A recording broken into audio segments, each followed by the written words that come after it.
The whisper of awakening never announces itself with a dramatic bang. It doesn't come dressed in lightning bolts or trumpet calls. It slides into your life in silence, arriving almost too softly to notice.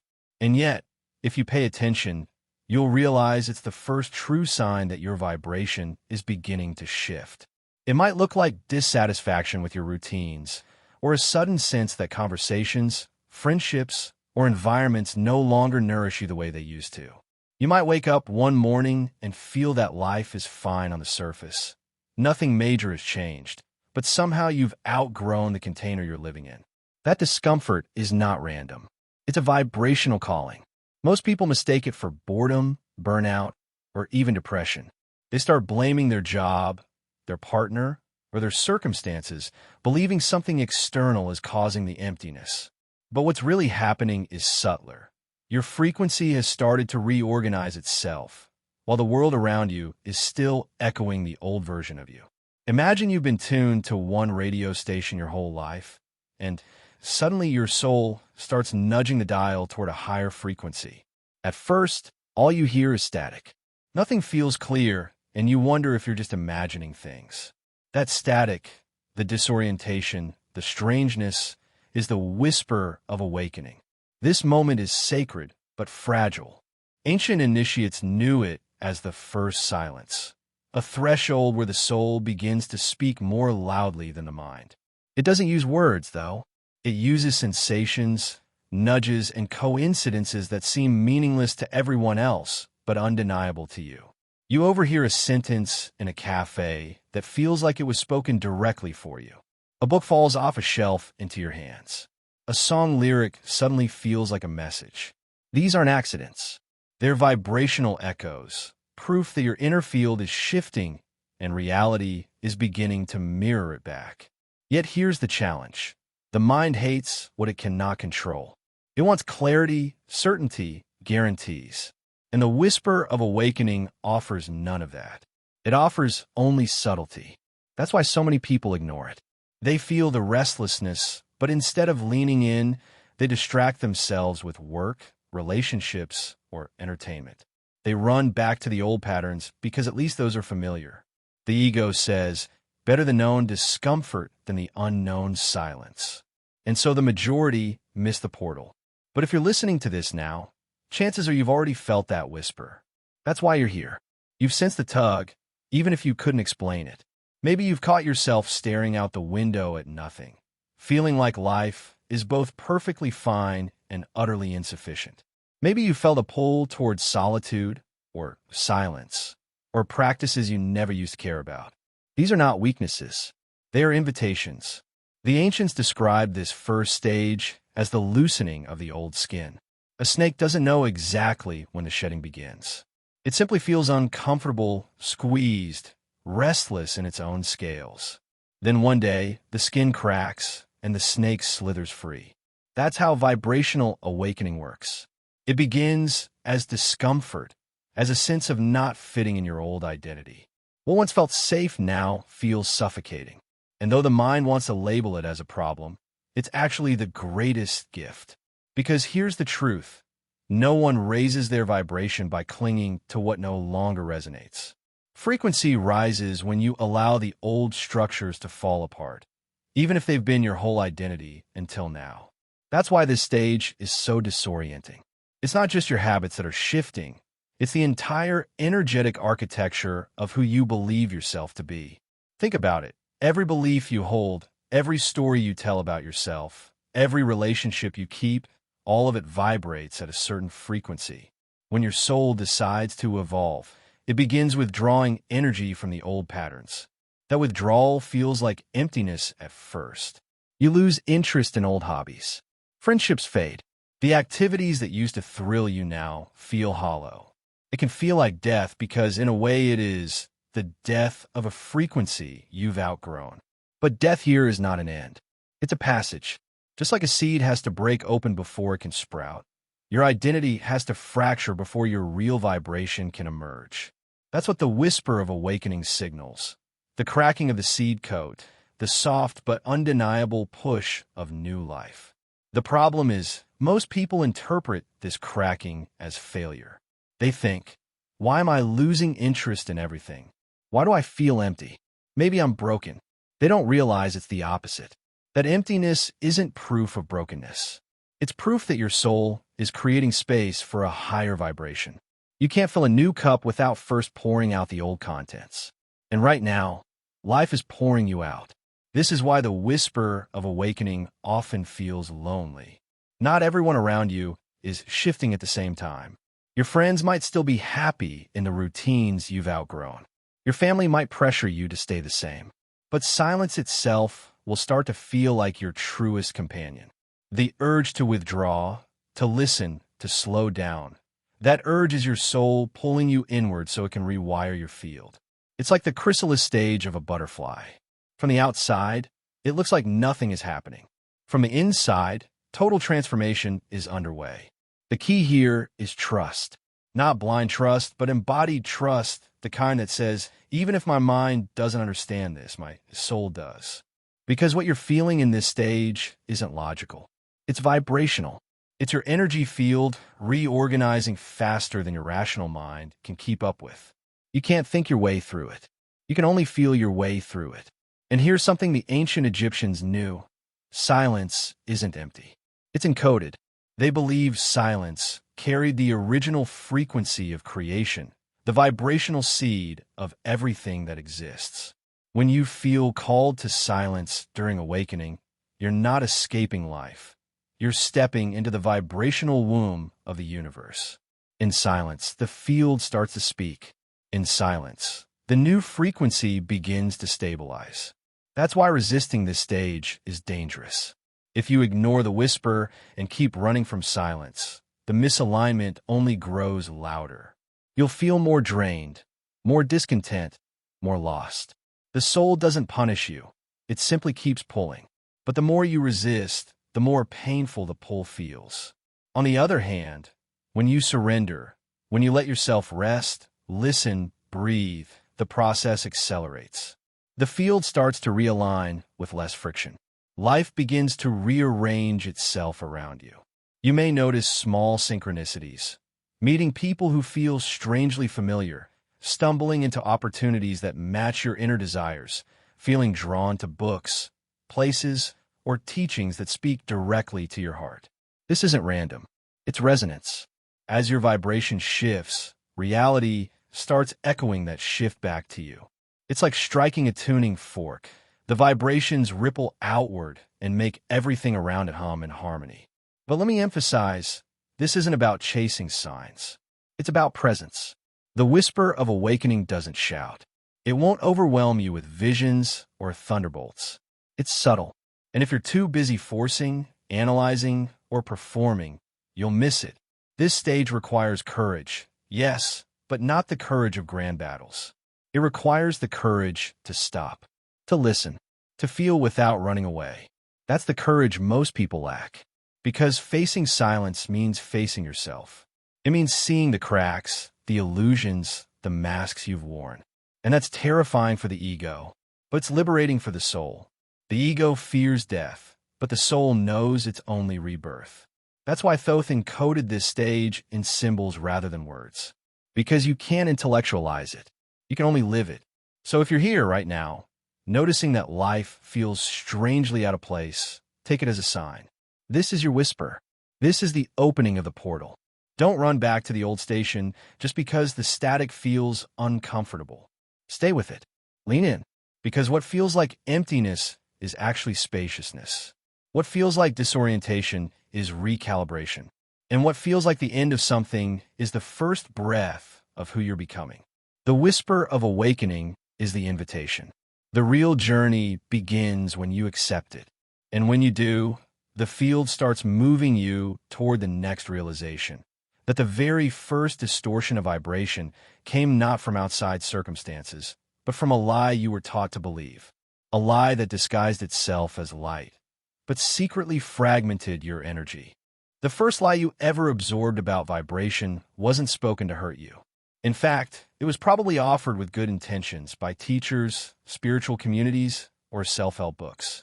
But despite how appealing it sounded, It planted the very seed of distortion that weakened your energetic field. That lie is simple.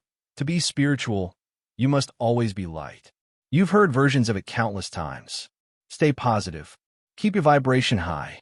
Don't give in to fear or anger. At first, it seems harmless, even motivating. But hidden beneath those words is a subtle demand. Deny your humanness. Suppress the shadow.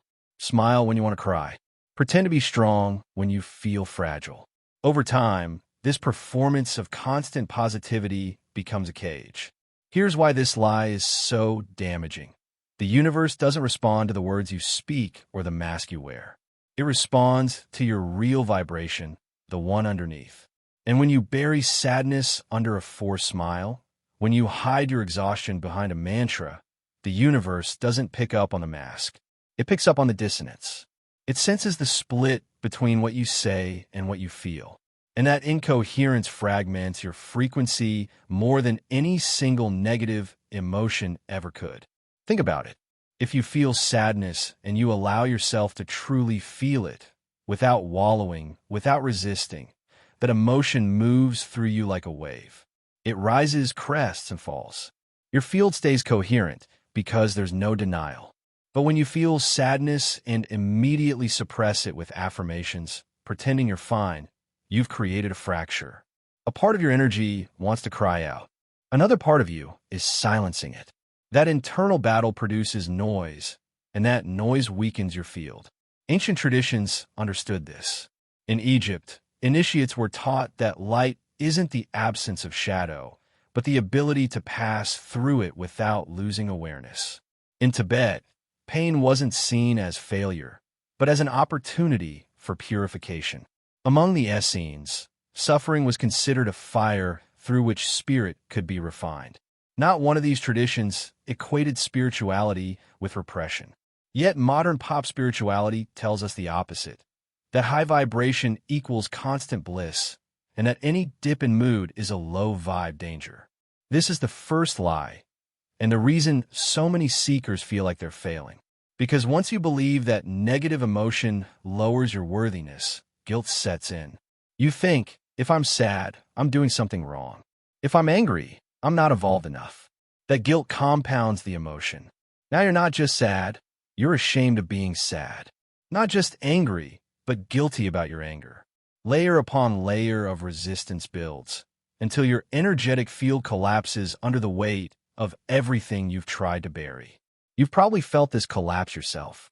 Maybe after weeks of forcing yourself to stay positive, you suddenly hit burnout. The mask slips. The affirmations stop working. The gratitude practice feels hollow. That's because your vibration was never truly high. It was straining to hold up a performance.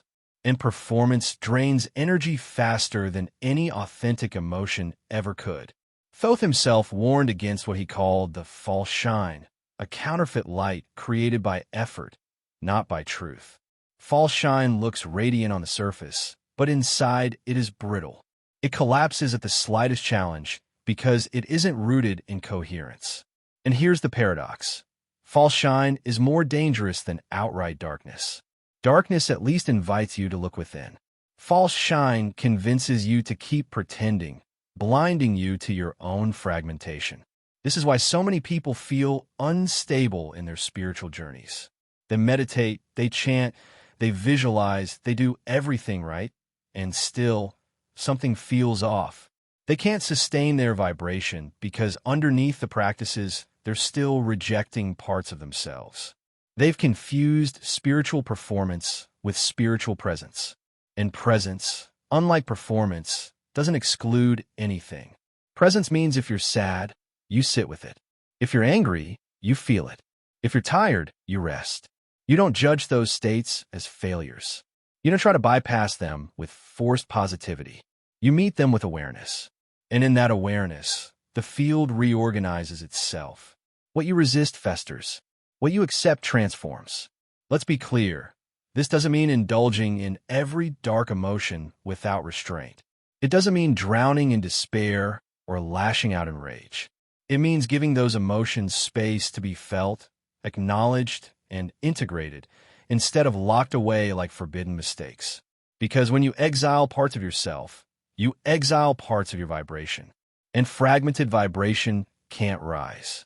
Think of your field like an orchestra. Every instrument is a part of your being.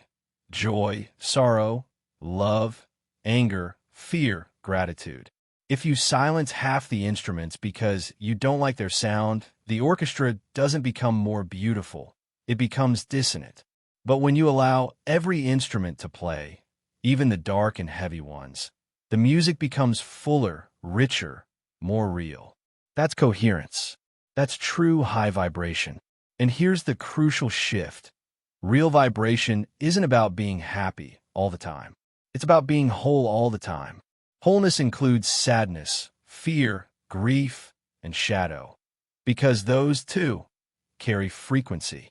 When felt consciously, they release their charge and free your energy. Only then can your light expand without being forced. The lie of constant positivity also explains why so many spiritual seekers oscillate between high vibe, peaks, and crushing lows. They climb the mountain of positivity, chanting and visualizing, until eventually the denied shadow pulls them back down. They think they failed, but in truth, they've only built on shaky ground. Without integration, no vibration holds. This cycle will repeat until you embrace the simple, radical truth. Coherence matters more than appearance. The universe doesn't care about your fake smile.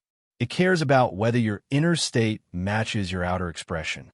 If you're sad and you own it, you're coherent. If you're angry and you allow yourself to feel it without projecting it destructively, you're coherent. That coherence creates a stronger vibrational field than any forced gratitude ever could. This is why Thoth's teachings always emphasize truth. Not moral truth, but vibrational truth.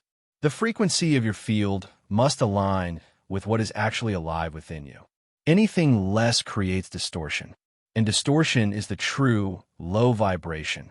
So let me ask you, how many times have you smiled when you didn't mean it? How many times have you said, "I'm fine," when inside you were breaking?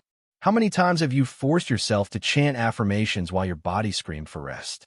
Every one of those moments fractured your field just a little. Over years, those fractures add up. The first lie keeps you trapped not because you're weak, but because you've been taught to betray yourself. The path forward isn't more pretending. It's radical honesty. If you feel fear, let yourself feel it without judgment. If you feel joy, let yourself savor it without clinging. If you feel emptiness, let it breathe without rushing to fill it. This honesty brings your scattered vibrations back into coherence. And coherence is the foundation of permanent elevation. Because once you're coherent, the field doesn't waver. You're no longer split between who you are and who you pretend to be. You're whole. And in that wholeness, your vibration rises naturally, not as an effort, but as a reflection. But even with honesty, even with presence, there's still an invisible structure shaping how reality responds to you. It's not just emotion. It's not just thought. It's the vibrational gear, the hidden mechanism that turns behind every experience, quietly translating your inner field into outer form. Behind everything you call reality, there's a hidden gear turning, an unseen mechanism that translates vibration into form. It's not visible to the naked eye, but it's as real as the ground beneath your feet. Every moment of your life, your successes, your struggles, your relationships, even the random coincidences that shape your path, isn't random at all. It's organized by this invisible gear, the vibrational engine that turns frequency into matter. Most people are taught the opposite. We're conditioned to believe that life is built from the outside in, that if we work harder, think smarter, hustle longer, and push against the world with enough force, eventually we'll shape it into what we want. That's the mechanical model of life. Effort in, results out. But here's the paradox. You've probably tried that already, and no matter how hard you push, something always feels out of sync.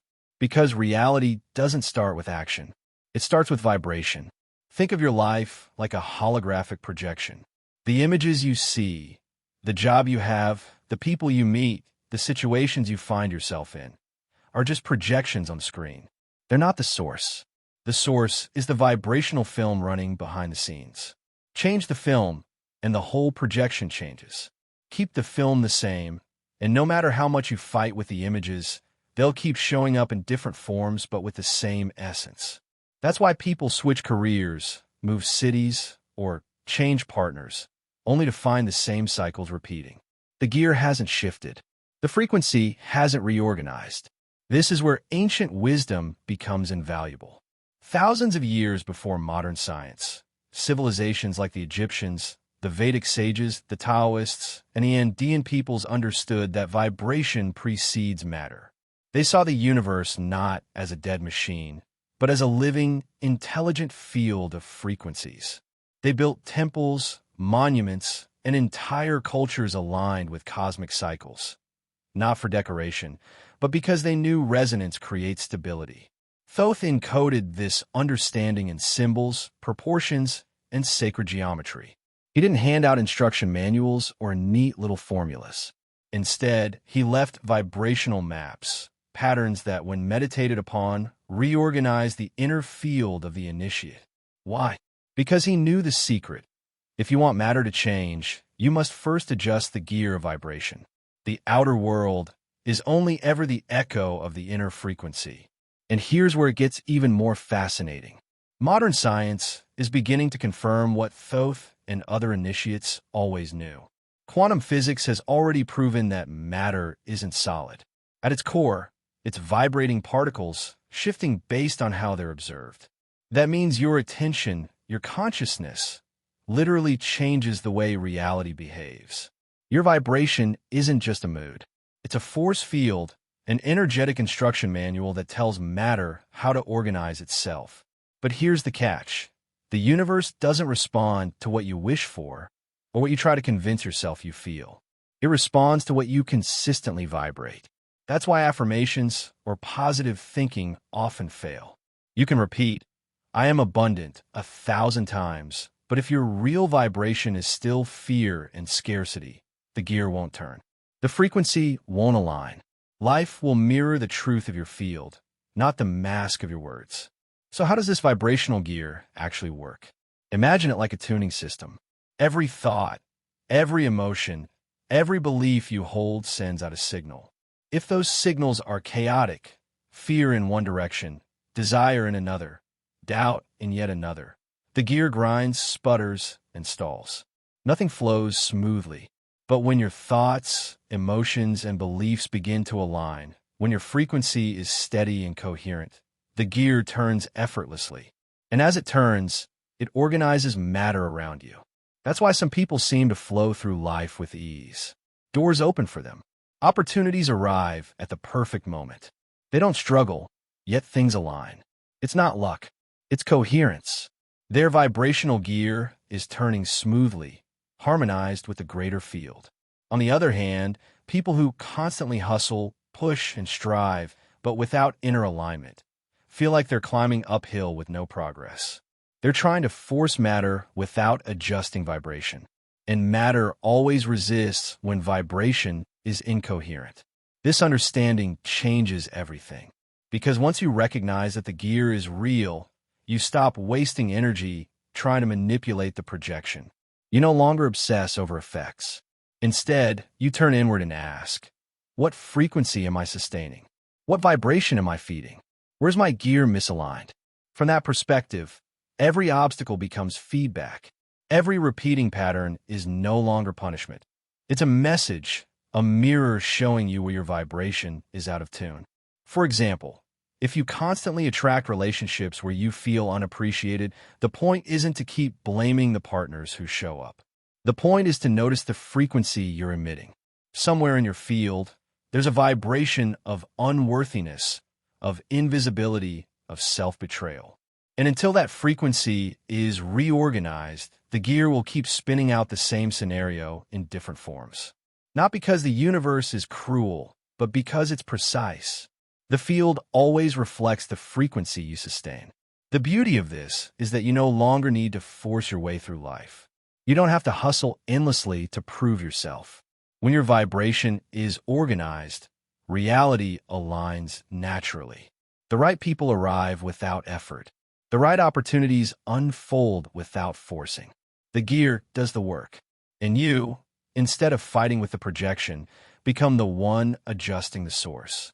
But here's a subtlety most people miss. The gear doesn't activate through bursts of emotion or short-term positivity. It responds to stability. Anyone can feel grateful for 5 minutes. Anyone can feel joy when something good happens. But can you sustain coherence even when life looks chaotic? Can you hold alignment long enough for the gear to catch, to lock into rhythm? That's the true challenge. And that's why most never make it past this stage. Thoth knew this. That's why he taught through silence, symbols, and presence rather than words. Because stabilizing vibration isn't an intellectual exercise. It's an energetic state. You can't fake it, and you can't rush it. You can only cultivate it patiently until your field stops wobbling and begins to hum with coherence. When that happens, the gear turns smoothly and life begins to reorganize around you in ways that feel miraculous, but are actually just natural resonance. You've probably felt glimpses of this already. Moments when everything seemed to line up without you trying. When you were in the flow. When coincidences stacked on top of each other until you couldn't deny something larger was orchestrating events. Those weren't random lucky breaks. There were moments when your vibration was momentarily aligned, when the gear clicked into place. The challenge now is not to chase those moments, but to learn how to stabilize them, to make them your natural state rather than fleeting accidents. And that's where the next revelation comes in. Because even when your gear is aligned, even when you begin to taste flow, there's still a deeper truth. You're never not vibrating. Your field is transmitting constantly, whether you're conscious of it or not. Even in silence, even in sleep, the signal never turns off. And if you don't master what you're emitting, unconscious vibrations will keep shaping your life. Here's a truth that's easy to overlook. You don't need to do anything to emit vibration. You don't need to meditate, chant, or focus on an intention. You vibrate simply because you exist. Your body, your emotions, and your mind are transmitters that never shut off. Like a radio tower, you're broadcasting a frequency 24/7, even when you're asleep, even when you're silent. That constant emission is the reason life feels repetitive for so many people. They think they're starting fresh when they move cities, change partners, or switch jobs. But because their inner signal hasn't changed, the same situations reappear in new forms. Different faces, same dynamics. Different circumstances, same lessons. Life doesn't mirror what you say you want. It mirrors what you consistently vibrate, even if you're not aware of it. Thoth referred to this state as active presence. The recognition that your field is always on, always communicating with the universe. Most people ignore this truth. They live distracted, reacting to events, planning the future, replaying the past, completely unaware that while all of that is happening, their vibration is still transmitting. The universe is still listening. The field doesn't wait until you're ready. It responds constantly to the signals you're giving off. Think about this. Every thought generates a pulse. Every emotion sends a ripple.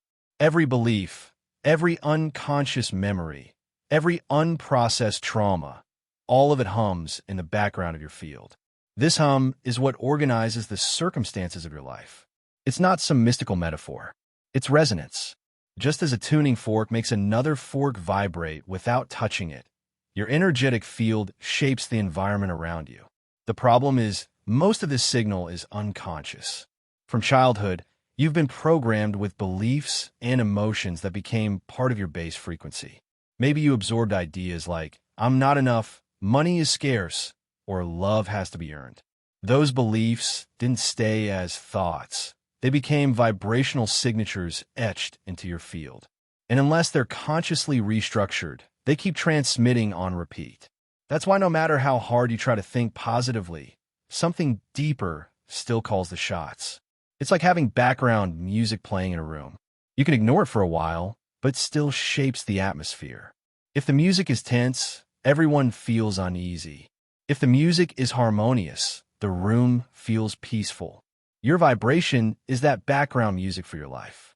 And until you become aware of it, it plays the same old tracks on loop, shaping everything without your consent. Here's where most people get stuck. They assume their conscious thoughts are in charge. They think if they repeat affirmations, visualize goals, or maintain a positive attitude, the universe will listen. But the field doesn't respond to what you think for a few minutes. It responds to what you silently vibrate all the time. And most of that comes from the unconscious patterns that you haven't yet faced. This is why reality often feels frustratingly stubborn. You say you want abundance, but scarcity shows up again and again. You say you're ready for love, but the same dysfunctional relationships return. You say you want peace, but chaos keeps following you. It's not that the universe is ignoring you. It's that your words don't matter as much as your signal. And your signal is being shaped by the layers of energy you've been transmitting unconsciously for years. But here's the liberating truth. Once you recognize that the signal never turns off, you can begin to master it. Awareness itself is the first step. Simply noticing, what am I broadcasting right now? Start to shift the frequency. Are you vibrating fear without realizing it? Are you radiating doubt while saying you trust? Are you carrying resentment in your field even when your mouth says, I forgive you? Becoming aware of the silent signal is the beginning of energetic sovereignty. And this mastery doesn't come from repression. It doesn't mean forcing yourself into false positivity. Remember, false shine collapses under pressure. Mastery comes from coherence, from aligning your thoughts, emotions, and actions so that they vibrate in the same direction. When what you think, feel, and live match each other, the signal strengthens. It stops scattering. It becomes clean, stable, undeniable. The Egyptians understood this deeply. They saw the body as a temple, a resonance chamber. Every gesture, every word, every silence contributed to the frequency you emitted. That's why initiates trained not only in meditation, but in conduct, speech, and even posture, because all of it transmitted vibration. Thoth encoded this principle in the idea that the field is sovereign. In other words, your signal isn't secondary. It's the very thing shaping your reality. Before you try to change the world, you must become aware of the frequency you're transmitting. This recognition is life-changing.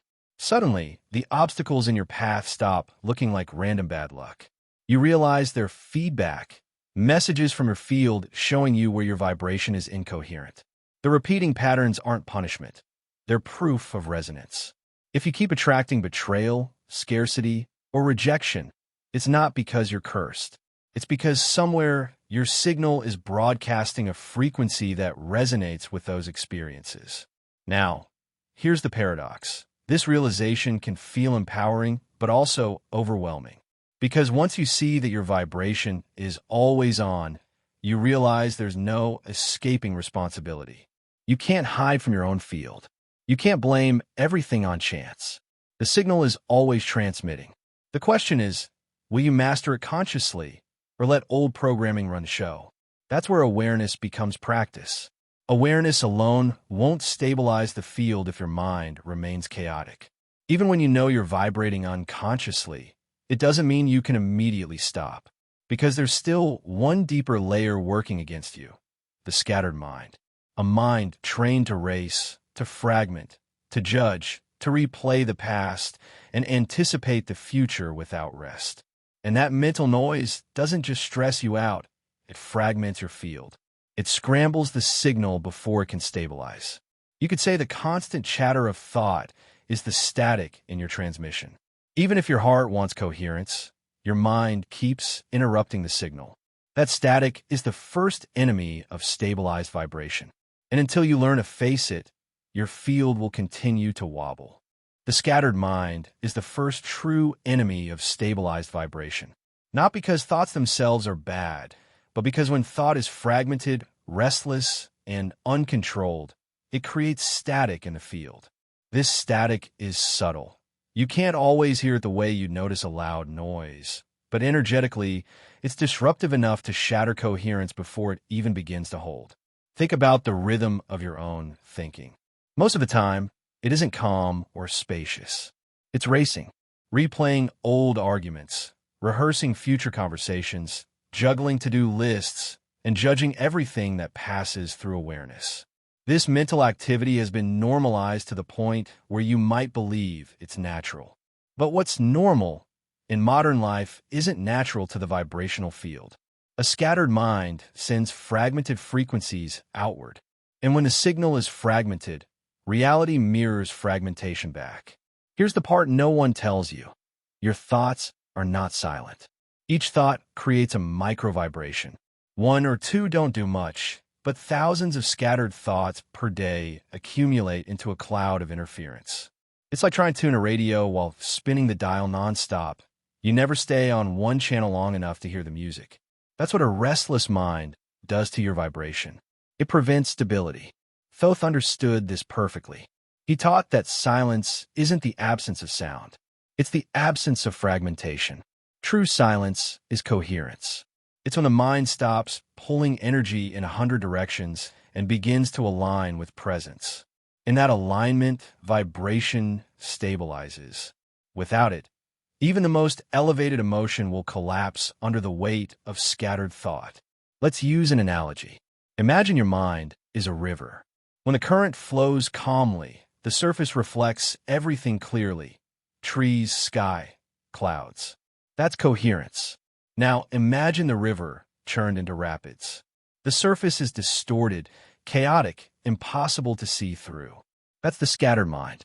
The reflection, your field, can't stabilize when the water of thought is agitated. This is why people struggle to raise their vibration and keep it there. They might feel good after meditation, a ritual, or moment of gratitude. But as soon as the mind starts racing again, the vibration collapses. The noise is too strong. They blame themselves, thinking they lack discipline or purity. In truth, they simply haven't mastered the mind's rhythm. They haven't learned to step out of the stream of scattered thought. It's important to be clear. The goal is not to stop thinking altogether. That's impossible. The mind was designed to think, just as the heart was designed to beat. But the heart has rhythm, coherence, and flow.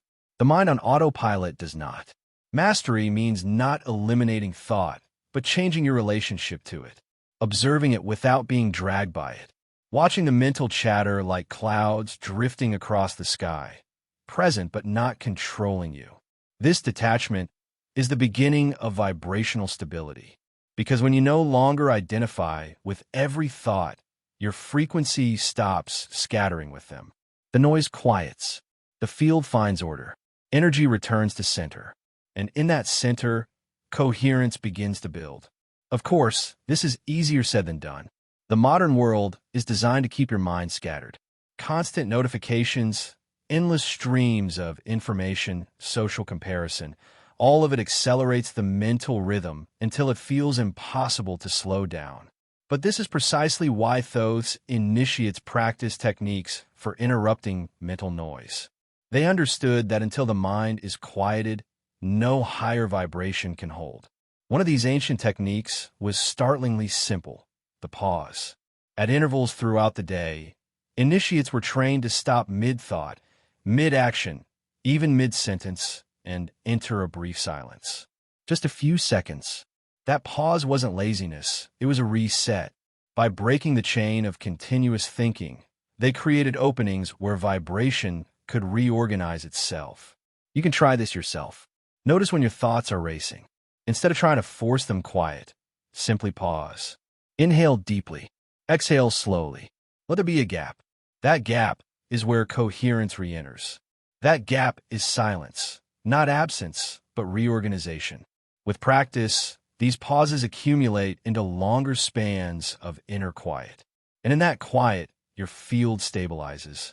The Egyptians, Tibetans, and countless other traditions encoded variations of this practice. Whether it was through breath work, mantra, or ritual, the goal was always the same: to calm the river of thought so the reflection of vibration could become clear. Because when the mind stops scattering energy, the gear of frequency begins to turn without interruption. Here's the paradox, though. The scattered mind isn't evil. It's simply a survival mechanism. The mind races because it was trained to anticipate threats, avoid pain, and seek control. It's trying to protect you. But in protecting you, it destabilizes the field. That's why mastery requires compassion, not war. You don't fight the mind into silence. You acknowledge it, watch it, and let it settle on its own. Fighting thought only generates more thought. Observing thought allows it to dissolve. And once you taste this dissolution, you realize something profound. Silence was never empty. It was full of vibration, waiting to be felt. The moment the mental static clears, you sense an underlying hum, your true frequency, unbroken, stable. This is what the ancients called the soundless sound, the vibration beneath words. And it's always there. You don't create it, you uncover it. But the mind isn't the only factor. Even when you begin to master mental stillness, vibration still rises and falls depending on one thing: emotion. Not fleeting emotional spikes, but the ability to sustain an emotion long enough for it to become identity. That's the next hidden key thoth left behind. The secret of sustained emotion, the power that anchors vibration until it becomes permanent. Have you ever felt a sudden wave of peace, love, or gratitude so deep it seemed to wash through your entire being? Maybe it happened while looking at a sunset, holding someone you love, or simply pausing in silence for no reason at all. In those fleeting moments, the world feels different, softer, more alive, more aligned. But then, almost as quickly as it arrives, the feeling fades. Stress creeps back in. Fear resurfaces. Someone says something that irritates you, and the magic dissolves. That's the difference between feeling an elevated emotion and sustaining it. Most people believe emotions are just temporary states that depend on what's happening around them. Something good happens, they feel joy. Something bad happens, they feel anger or fear. Emotions rise and fall like weather patterns, seemingly out of their control. But the ancients understood something deeper. Emotion is not just reaction. It's vibration in motion. And when sustained with presence, it doesn't just color your mood. It restructures your entire field. This is the forgotten technique. The ability to hold an elevated emotion long enough for it to move from a passing state into a stabilized frequency. Think of it like planting a seed. If you only water it once, it might sprout, but it won't survive. But if you water it consistently, it grows roots. The same is true for emotion. A brief moment of love or gratitude is powerful, but fleeting. Sustain love, sustain gratitude. That becomes identity. And identity is what the universe responds to. Here's why this matters. The field doesn't respond to your intentions in the moment. It responds to your baseline, the vibration you maintain most of the time. If you feel gratitude for 5 minutes in the morning, but spend the rest of the day complaining, your field won't stabilize at gratitude. If you feel love during a meditation, but return to fear and insecurity afterward, love won't anchor. The field records the pattern you sustain, not the emotions you touch briefly. That's why sustaining elevated emotion is so crucial.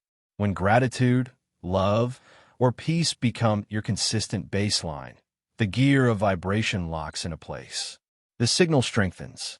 The field organizes, and reality begins to reshape itself around the new frequency. Doors open, opportunities appear, synchronicities multiply.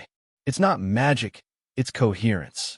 Of course, sustaining emotion is easier said than done. Life constantly tests you. It's easy to feel love when everyone treats you kindly. Harder when you're criticized or misunderstood. It's easy to feel gratitude after a success. Harder when nothing seems to go your way. It's easy to feel peace in meditation. Harder when chaos erupts around you. But here's the secret. These tests are the point. The field doesn't stabilize through comfort. It stabilizes through challenge. Anyone can touch elevated states in safe, controlled environments. True mastery begins when you hold the frequency in chaos. When you choose to remain in love, even when fear arises. When you choose gratitude, even in lack. When you choose peace, even in conflict. That's when your field begins to recognize This isn't just a passing mood. This is the new baseline. Thoth taught that sustained emotion is like a vibrational command. Love isn't just a warm feeling. It's a frequency of coherence that reorganizes particles. Gratitude isn't just politeness. It's a frequency of abundance that opens doors. Peace isn't passivity. It's an anchoring frequency that calms chaos. These emotions carry geometric codes that reshape the field, but only when they're sustained. A flash of coherence won't rewrite the field. Sustained coherence will. You can see this principle reflected in people you've met. Think of someone whose presence alone shifts a room. They don't need to speak loudly or do anything dramatic. Their energy is steady, calm, magnetic. That's sustained vibration. Their field is so stable it influences others without effort. Contrast that with people who light up with enthusiasm for a while, then crash into despair. Their field is inconsistent, unstable, unreliable. The difference isn't what emotions they touch, it's what emotions they sustain. And sustaining doesn't mean pretending. This is important. You can't fake gratitude or love. If you try to force it when it's not real, the field will sense the dissonance. Remember the first lie: false shine collapses. Sustaining emotion isn't about plastering on positivity.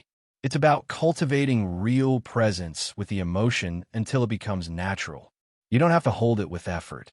You simply return to it when you drift again and again until it becomes your baseline. Think of it like training a muscle. At first, it takes conscious effort. You remind yourself to return to gratitude, to breathe into love, to anchor peace. Some days you forget. Some days you fail. That's okay. The point isn't perfection, it's persistence. Over time, just as a weak muscle becomes strong with training, a fleeting emotional state becomes a stabilized frequency. Eventually, what once felt forced becomes effortless. Gratitude no longer requires reminders. Love no longer depends on conditions. Peace no longer wavers. At that point, something remarkable happens. The sustained emotion becomes your identity. You don't have to practice it anymore. You are it. The field no longer wobbles. The signal no longer scatters. And the universe responds to you with precision because you've become a coherent source. This is what Thoth meant when he spoke of vibration as identity. Not something you chase, not something you perform, but something you embody. When love, gratitude, or peace become your baseline, you no longer try to attract. You no longer chase manifestations. You simply vibrate, and reality reshapes itself accordingly. But here's the final key. Sustained emotion can only happen in one place, the present. You can't sustain vibration while caught in regrets of the past or anxieties about the future. Time fragments emotion. Presence sustains it. That's why the next threshold in this path is stepping fully into the now, the eternal present, where vibration holds in its purest form. You've walked through the whisper of awakening, faced the first lie, understood the vibrational gear, recognized the signal that never turns off, confronted the scattered mind, and unlocked the forgotten key of sustained emotion. Each of these stages has been more than just concepts. They are initiations. You've been guided not only to think differently, but to feel differently, to notice the silent codes beneath words, and to recognize that your field is not something you work on occasionally. It's alive. It's you. Thoth's forgotten technique was never a formula to memorize. It was never a ritual to perform. It was a remembering, a return to coherence. What you've absorbed here is not meant to be carried as intellectual knowledge. It's meant to be embodied, lived, breathed. Every pause you take, every moment of honesty with yourself, every time you sustain love or gratitude when it would be easier to collapse into old patterns. That's the technique. That's the true raising of vibration, not as a temporary peak, but as a permanent state. Now, reflect on this. Permanence doesn't mean rigidity. A permanently raised vibration doesn't mean you never feel sadness, fear, or doubt again. It means those states no longer pull you off center. You can feel them, honor them, and still hold coherence. Your frequency becomes the anchor that weathers every storm. That's the gift hidden in these teachings. That's the shift from chasing vibration to being vibration. So as you close this experience, let it settle deeper than the mind. Let it breathe into the body. Feel the subtle hum of your field right now. Steady, alive, present. That is the frequency Thoth encoded for those ready to remember. And if you're still here, if you've listened all the way through, then you are one of them. You didn't stumble here by accident. You answer calling. Carry this vibration with you into tomorrow, into your relationships, your choices, your presence in every space. Let others feel it without you needing to explain. Because the forgotten technique is not spoken, it's transmitted.